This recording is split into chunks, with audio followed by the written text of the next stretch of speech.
Hi hello എല്ലാവർക്കും നമ്മുടെ പുതിയ വീഡിയോയിലേക്ക് സ്വാഗതം. സോറി, ഓരോ വാക്ക് പറയുന്നതിൻ്റെ ഇടയിലും ഓരോ സെൻറ്റൻസിൻ്റെ ഇടയിലും എൻ്റെ ഓരോ ചുമം നിങ്ങൾക്ക് പ്രതീക്ഷിക്കാം. അപ്പോൾ ഇന്നത്തെ വീഡിയോ എന്ന് പറഞ്ഞിട്ടുണ്ടെങ്കിൽ ഒത്തിരി സ്പെഷ്യലായിട്ടുള്ളൊരു വീഡിയോ ആണ് കേട്ടോ. വേറെ ഒന്നുമല്ല, നമ്മൾ അച്ചാച്ചൻ്റെ വീട്ടിലേക്ക് പോവാണ്, അച്ചാച്ചൻ്റെ നാട്ടിലേക്ക് പോവാണ്. അവിടെ നമുക്കൊരു ചെറിയ ഫംഗ്ഷൻ ഉണ്ട്.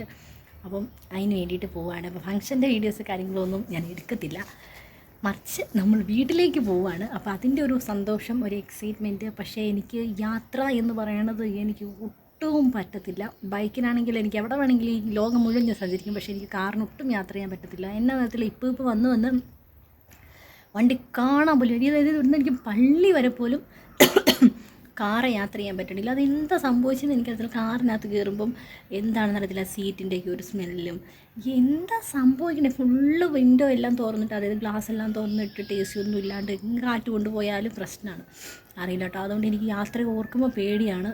അവിടെ എങ്ങനെ എത്തും, തിരിച്ചെങ്ങനെ ഇവിടെ വരും എന്നൊക്കെയുള്ള ഭയങ്കരമായിട്ടുള്ള ടെൻഷനുണ്ട്. അപ്പം അതിന് മുന്നേ നമ്മുടെ അതായത് അച്ഛൻ്റെ ഫോൺ പോയി. ആ സംഭവമൊക്കെ നിങ്ങളോട് ഞാൻ പറഞ്ഞിട്ടുണ്ടായിരുന്നു. അപ്പം അതിനകത്ത് വന്ന ഞാനതൊരു എക്സ്പ്ലനേഷനൊന്നും അല്ല കേട്ടോ, എന്നാലും പറയാണ്. നിങ്ങൾക്കൊക്കെ ഒത്തിരി പൈസ ഇല്ലേ, നിങ്ങൾക്ക് പോയാലെന്താ, വേറെ വാങ്ങത്തില്ലേ, പാവപ്പെട്ടവർക്കല്ലേ പ്രശ്നം എന്നൊക്കെ ചോദിച്ചിട്ടുള്ള കമൻറ്റുകളുണ്ട്. എന്നാൽ ചേച്ചിക്ക് എന്താണ് ഇത്ര പ്രശ്നമെന്ന് എനിക്കറിയത്തില്ല. ഏത് വീഡിയോ ഇട്ടാലും അതിനകത്ത് വന്ന് ഒരു കമൻറ്റ് പറഞ്ഞില്ലേ, ഒരു നെഗറ്റീവ് പറഞ്ഞില്ലെങ്കിലും ഒരു സുഖമില്ല. എന്നാലും അതെന്തെങ്കിലും പറഞ്ഞോട്ടെ. ഓക്കെ, ചെറുതായിട്ട് ഞാൻ സ്ഥലമൊന്നും മാറിയിട്ടുണ്ട്. അപ്പോൾ ഞാൻ ഒരു കാര്യം പറയട്ടെ, പൈസ ഉണ്ട് ഇല്ല എന്നുള്ളത് നമ്മുടെ നഷ്ടത്തിനെ എത്രത്തോളം ബാധിക്കുമെന്ന് എനിക്കറിയത്തില്ല. ഉണ്ടെങ്കിലും ഇല്ലെങ്കിലും ഒരു സാധനം നമുക്ക് നഷ്ടപ്പെട്ടു പോയാൽ, നമ്മൾ ഒത്തിരി ആഗ്രഹിച്ച് മേടിച്ച ഒരു സാധനം അത് നഷ്ടപ്പെട്ടു പോയാൽ അതൊരു നഷ്ടം തന്നെയാണ്. അതെല്ലാവർക്കും, അത് എത്ര വലിയ പണക്കാരനായാലും എനിക്ക് തോന്നുന്നു, നമ്മൾ ആഗ്രഹിച്ചൊരു സാധനം മേടിച്ച് കഴിഞ്ഞിട്ടുണ്ടെങ്കിൽ അതിന് നമുക്കൊരു മൂല്യമുണ്ട്. അത് നഷ്ടപ്പെട്ട് കഴിഞ്ഞാൽ ആർക്കായാലും ഒരു വിഷമം ഉണ്ടാകും. അപ്പം ഞാൻ ചോദിച്ചതെന്ന് പറഞ്ഞാൽ, ഇങ്ങനൊരു സംഭവം ആർക്കെങ്കിലും ഉണ്ടായിട്ടുണ്ടോ എന്നാണ് ചോദിച്ചത്. അപ്പം അതിനാണ് ഇങ്ങനെ എനിക്കറിയില്ല. അപ്പോൾ ഞാൻ പറയുകയാണ്, അതിപ്പം കോമൺ ആയിട്ട് ഞാൻ പറയുകയാണ്, എന്ത് സാധനം ആയിക്കോട്ടെ അത് നമുക്ക് പോയി കഴിയുമ്പോൾ നമുക്ക് അതിൻ്റേതായിട്ടുള്ളൊരു ബുദ്ധിമുട്ട് ആർക്കായാലും ഉണ്ടാവും. അതാണ് ഞാനും പറഞ്ഞുള്ളൂ. നമുക്ക് ഭയങ്കര ബുദ്ധിമുട്ടാണ് അത് പോയതുകൊണ്ട് എന്ന് പറഞ്ഞു, അത്രയേ ഉള്ളൂ. അതിനകത്ത് പൈസ ഉണ്ടോ പൈസ ഇല്ലയോ അങ്ങനത്തെ വിഷയം ഒന്നുമില്ല കേട്ടോ. അങ്ങനത്തെ വിഷയം എന്നെ സംബന്ധിച്ചില്ല. അതുകൊണ്ടാണ് ഞാനത് പറഞ്ഞത്. പിന്നെ ആർക്കായാലും നമ്മളാണേലും നല്ല രീതിക്ക് കഷ്ടപ്പെട്ടിട്ടാണ്. അതായത് നമ്മൾ രണ്ടാളും ഇപ്പോൾ ജോലിക്ക് പോകുന്നുണ്ട്. പിന്നെ വീഡിയോ ഒക്കെ എടുക്കുന്നതെന്ന് പറഞ്ഞു കഴിഞ്ഞിട്ടുണ്ടെങ്കിൽ അതിൽ നിന്ന് കിട്ടുന്ന കുറച്ച് സമയം കൊണ്ട് കഷ്ടപ്പെട്ടിട്ടാണ് ഈ ഒരു സംഭവം നമ്മൾ ഷോർട്സൊക്കെ ആണെങ്കിലും എടുക്കുന്നത്. അതിനായിട്ട് സമയം നമുക്ക് സത്യം പറഞ്ഞാൽ ഇല്ല. അങ്ങനെ അത്രത്തോളം, അതായത് നമുക്കൊരു നമ്മൾ വാടക വീട്ടിലാണ് താമസിക്കുന്നത്. അപ്പോൾ നമുക്കൊരു വീടൊക്കെ വെക്കണം എന്നൊക്കെ ഉള്ളത് നമ്മുടെ വലിയൊരു ആഗ്രഹമാണ്. അപ്പോൾ സോറി, അതിന് വേണ്ടിയിട്ട് നമ്മളെ കഴിയുന്നതിനപ്പുറം പിന്നെ നമുക്കൊരു കുഞ്ഞു കുട്ടിയുണ്ട്.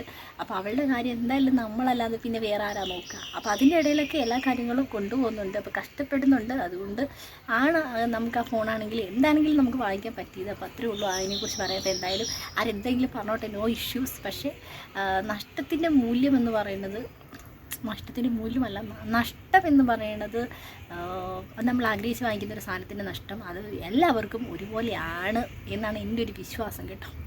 അപ്പോൾ നമ്മൾ ഏകദേശം നമ്മുടെ സ്പോട്ടിലേക്ക് എത്താറായിട്ടുണ്ട്. അപ്പോഴത്തേക്കും ഞാനൊരു പരുവമായി കേട്ടോ. ഛർദ്ദിക്കും അല്ലെങ്കിൽ വൊമിറ്റ് ചെയ്യുമെന്ന് വിചാരിച്ചിട്ട് ഞാൻ ഏറ്റവും ഫ്രണ്ടിലിരുന്നിട്ടാണ് കേട്ടോ പോകുന്നത്. നമ്മുടെ ഇവിടേക്ക് എന്തായാലും ഭയങ്കര ബ്ലോക്കാണ് കേട്ടോ. എന്നെ സംഭവിച്ചതെന്ന് അറിയത്തില്ല. ഫ്രണ്ടിലൊരു വലിയ എന്തോ ഒരു സംഭവം പോകുന്നുണ്ട്. അപ്പോൾ അതുകൊണ്ടാണ് ഇവിടേക്ക് കംപ്ലീറ്റ് ബ്ലോക്ക്. അപ്പം ഞാൻ വൊമിറ്റ് ചെയ്ത് ഒരു പരുവായി അവശതയായിട്ടിരിക്കുകയാണ്. എനിക്ക് അവിടെ ചെന്നാൽ എനിക്ക് ഒന്നുമില്ല എന്തൊക്കെയോ ഒരു മിക്സ്ഡ് ഫീലിംഗ് ആയി പോയിട്ട് എനിക്ക് അത്രത്തോളം എനിക്ക് വയ്യ. എന്നെ കണ്ടാലും നിങ്ങൾക്ക് അറിയാമല്ലോ. ആ മുഖത്തെ ക്ഷീണം ആളുകൾക്ക് അറിയാതിരിക്കാൻ വേണ്ടിയിട്ട് ഞാൻ ചെറുതായിട്ടൊന്ന് പൊട്ടിയിട്ടിട്ടുണ്ട് കേട്ടോ. നിങ്ങൾ കമൻറ്റ് ചെയ്യുക, കൊള്ളാമോ ഇല്ലയോ എന്ന്. ഇത്തിരി ഓവറായി പോയതുപോലെ എനിക്ക് ഫീൽ ചെയ്യുന്നു. ഞാൻ ഇത്രയൊന്നും വേണ്ട എന്നായിരുന്നു ഉദ്ദേശിച്ചത്, പക്ഷേ ഇത്രയൊക്കെ ആയിപ്പോയി കേട്ടോ. അപ്പം നമ്മൾ എന്തായാലും തിരിച്ച് അച്ചാച്ചൻ്റെ വീട്ടിൽ വന്നിരിക്കുകയാണ്. ഇപ്പോൾ ഈ ഒരു പരിസരമൊക്കെ കാണുമ്പോൾ നിങ്ങൾക്ക് മനസ്സിലായല്ലോ അച്ഛയുടെ വീടാണെന്നുള്ളത്. ആദ്യം മുതലുള്ള വീട് കണ്ടാലറിയാം. അപ്പോൾ ആ ഊട്ടൻ എന്ന് പറഞ്ഞാൽ ഇനി ഇപ്പോൾ ഈ വണ്ടിയെ കിടന്ന് ഉറങ്ങിയാണ് അവൾ വന്നത് തൊട്ട്. അപ്പോൾ വണ്ടി ഒന്ന് എടുത്തു കഴിഞ്ഞിട്ടുണ്ടെങ്കിൽ ആശാത്തി എഴുന്നേക്കും. അതുകൊണ്ട് ഞാൻ എടുക്കാൻ പോയില്ല, അവൾ അതിൽ തന്നെ കിടന്ന് ഉറങ്ങുകയാണ്. അപ്പോൾ എനിക്ക് ഈ ഡ്രസ്സും എല്ലാം കൂടെ ആയിട്ട് ഭയങ്കര അസ്വസ്ഥതയാണ് കേട്ടോ. എനിക്കിപ്പം ഇതെങ്ങനെ, ഞാൻ വേറെ ഡ്രസ്സ് കൊണ്ടുവന്നിട്ടുണ്ട്. അപ്പോൾ ഇതെങ്ങനെയെങ്കിലും ഒന്ന് മാറ്റിയിട്ട് ആ ഡ്രസ്സ് ഇട്ട് കഴിഞ്ഞാലാണ് എനിക്കൊരു സമാധാനം ആകത്തുള്ളൂ. അപ്പോൾ ആ ഒരു സമാധാനം എനിക്ക് കിട്ടിയിട്ടുണ്ട്. ഇത് വേറൊന്നുമല്ല, ഔട്ടൻ അരിശം വന്നപ്പോൾ അവൾ വണ്ടിയിലിരുന്ന് എനിക്ക് മാന്തിയതാണ് കേട്ടോ. മാന്തി കീറി ഇവിടെ മുറിച്ചു. ഇൻട്രോയുടെ അതേ സ്ഥാനത്തിരുന്ന് ഞാൻ വൈൻഡപ്പ് എടുക്കുകയാണ്. എനിക്ക് സത്യം പറഞ്ഞു കഴിഞ്ഞാൽ പോയപ്പോഴത്തെ ഒരു വീഡിയോ എടുക്കാൻ പറ്റിയില്ല.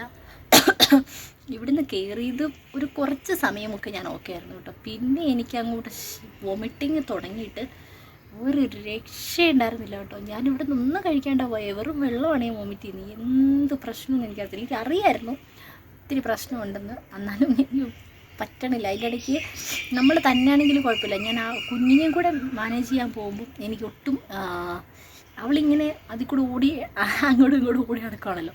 അന്നേരം എനിക്ക് ഇത്തിരി ഭയങ്കരമായിട്ട് എനിക്ക് ബുദ്ധിമുട്ട് വരും. തിരിച്ചെത്തിയപ്പോഴും ഞാൻ വീട്ടിൽ ചെന്നിട്ട് പറഞ്ഞ് എനിക്ക് എങ്ങനെ ഞാൻ തിരിച്ചിവിടെ എത്തുമെന്ന് എനിക്ക് അറിയത്തില്ല. അങ്ങനെ ഒരു അവസ്ഥയായിരുന്നു കേട്ടോ. അപ്പം കുഴപ്പമില്ല, നമ്മൾ പോയിട്ട് വലിയ കേടുപാടുകളില്ലാതെ തിരിച്ചു വന്നിട്ടുണ്ട്. മഴയൊന്നും പെയ്തില്ല, പക്ഷേ ഇപ്പോൾ ഇത്തിരി മഴ പെയ്യാനുള്ളൊരു സാധ്യത നമ്മൾ കാണുന്നുണ്ട് കേട്ടോ. ഭയങ്കര ചൂടായിരുന്നു, പറയാൻ പറ്റില്ല, പറയാതിരിക്കാൻ പറ്റില്ല.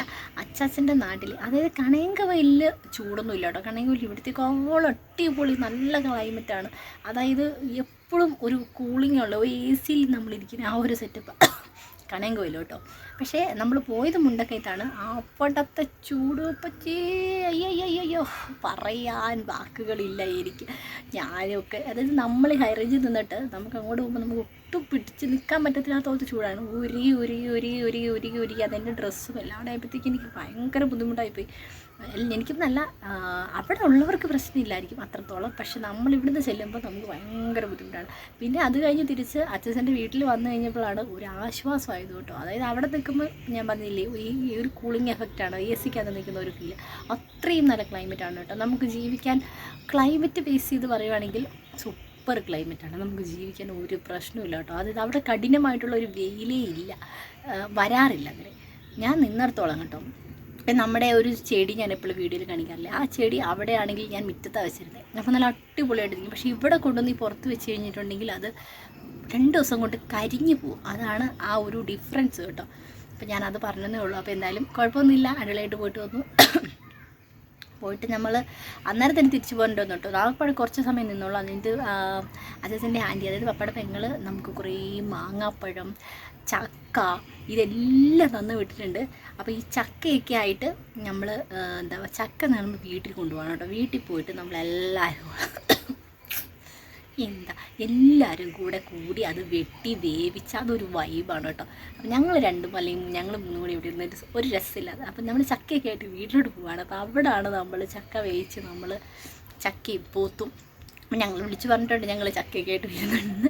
അപ്പോൾ എന്തായാലും നമ്മുടെ ഇന്നത്തെ വീഡിയോ ഇത്രയേ ഉള്ളൂ. ഇഷ്ടപ്പെടുവാണെങ്കിൽ നിങ്ങൾ ലൈക്ക് ചെയ്യുക, കമൻറ്റ് ചെയ്യാട്ടോ. അപ്പോൾ ഞാൻ ജസ്റ്റ് ആ ചേച്ചിയുടെ കാര്യമാണെങ്കിലും ഞാൻ ജസ്റ്റ് ഇത് പറഞ്ഞോളൂ, ഒരു നെഗറ്റീവായിട്ടും വിചാരിക്കേണ്ട. പക്ഷെ ഞാൻ പറഞ്ഞത് നഷ്ടം, അത് പണത്തിനോ പാവപ്പെട്ടവനോ എന്നില്ല, എല്ലാവർക്കും നഷ്ടം തന്നെയാണ്, അത്രേ ഉള്ളൂ കേട്ടോ. ആരും മോശമായിട്ട് പറഞ്ഞെന്ന് പറയരുത്. ഞാൻ ഇനി അങ്ങനെ എന്തെങ്കിലും ഫീൽ ചെയ്തിട്ടുണ്ടെങ്കിൽ റിയലി സോറി. ഓക്കെ, അപ്പം ഞാൻ അങ്ങനെ വിചാരിച്ചിട്ടല്ല പറഞ്ഞത് കേട്ടോ. ഞാൻ തീരുമാനം എടുത്തൊരു കാര്യമാണ്. ആരോടും നെഗറ്റീവ് ആയിക്കോട്ടെ എന്തോ ആയിക്കോട്ടെ, ആരെന്ത് പറഞ്ഞോട്ടെ, നമ്മൾ അതിന് റിയാക്ട് ചെയ്യുന്നില്ല എന്നും തീരുമാനം എടുത്ത ഒരാളാണ്. പക്ഷേ ഈ ഒരു നഷ്ടത്തിൻ്റെ സംഭവം പറഞ്ഞപ്പോൾ ഞാനങ്ങ് പറഞ്ഞതേ ഉള്ളൂ. അപ്പോൾ ഇത്രയേ ഉള്ളൂ. എല്ലാവർക്കും ടാറ്റ, ബൈ.